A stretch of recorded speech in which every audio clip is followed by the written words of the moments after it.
Let's dive right into this explainer. Today, we're unraveling one of the most astonishing financial mysteries in modern history. We're going to use a captivating, honestly almost unbelievable true crime story out of Kenya to break down the fundamental concepts of forensic accounting. It is a wild tale of phantom exports, powerful spies, and just absolute catastrophic systemic failure. Think about this for a second. How exactly did a country with absolutely no meaningful gold or diamond deposits manage to export billions of dollars worth of it? This totally bizarre, absurd mystery perfectly sets the stage for a scandal that literally brought an entire economy to its knees. Because this wasn't just some clever little tax loophole. No, this was an illusion so vast it pretty much defied all logic. To wrap our heads around how this actually happened, we have to look at this massive illusion of wealth that was built entirely on forged documents and fictitious shipments. This is the phantom gold, right at the center of the scandal. There was no actual mining taking place. Zero real shipments were leaving the ports. Instead, these guys constructed a massive paper empire to extract real hard cash directly from the state. And the cost of that paper empire? A staggering 158 billion Kenyan shillings. Now, to put that number into perspective, that was over 10% of the nation's entire gross domestic product at the time. Over a tenth of the entire country's wealth was stolen straight out of the treasury between 1990 and 1993. Just let that sink in. Section 1. The Perfect Storm, Kenya in the 1990s. So in the early 1990s, Kenya was staring down a severe economic crisis. You had a desperate political regime led by the ruling KANU party that was suddenly facing the reintroduction of multi-party politics. Basically, they desperately needed unregulated cash for campaign financing. At the exact same time, the IMF and the World Bank were pushing these structural adjustment programs, which included an export compensation scheme. The idea was to boost the economy, offering a 20% compensation payout to exporters. But inadvertently, it essentially handed them a massive financial incentive for grand fraud. Section 2. Inventing African Gold, the Mechanics of the Fraud. You know, you'd really expect a fraud of this magnitude to be insanely complex, but the operational model was actually stunningly straightforward. Operating through a company called Goldenberg International Limited, the perpetrators executed this giant arbitrage against the Kenyan treasury by just following 4 brazen steps. Step 1. Invent the shipments out of thin air. 2. Forge the customs declarations. 3. Submit those fake claims to the Central Bank of Kenya. And 4. Collect that sweet 20% payout. They just rinsed and repeated this cycle for 3 years, and they never mined a single ounce of gold. Now, obviously, you can't pull off a fraud this public without some serious help from the inside. This was an incredibly coordinated effort that required the perfect mix of actors. First, we had Kamlesh Patni, the flamboyant businessman and the main architect of the deal. Then we had James Kanyotu.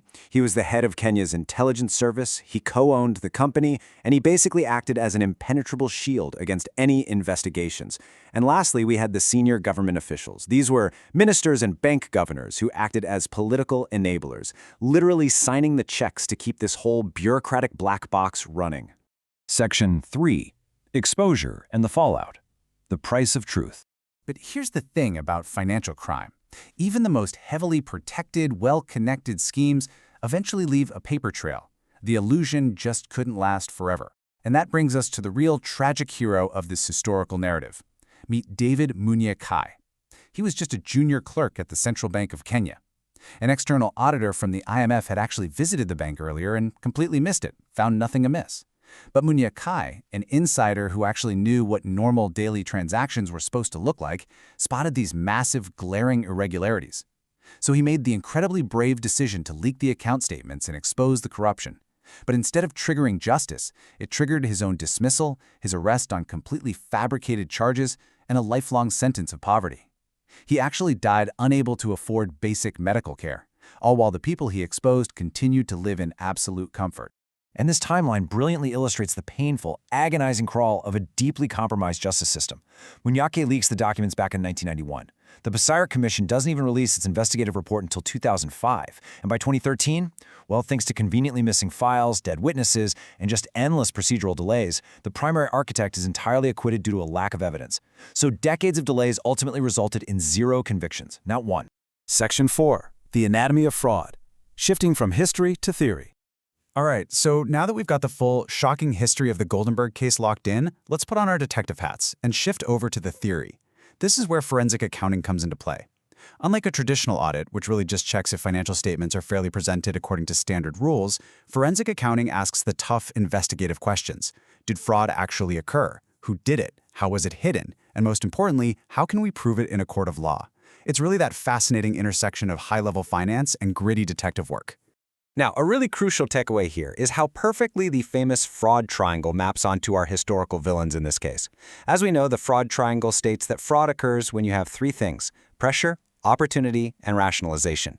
But look at how wildly this changes based on the specific actor. For Putney, his pressure was pure greed, and he rationalized the whole thing as just business.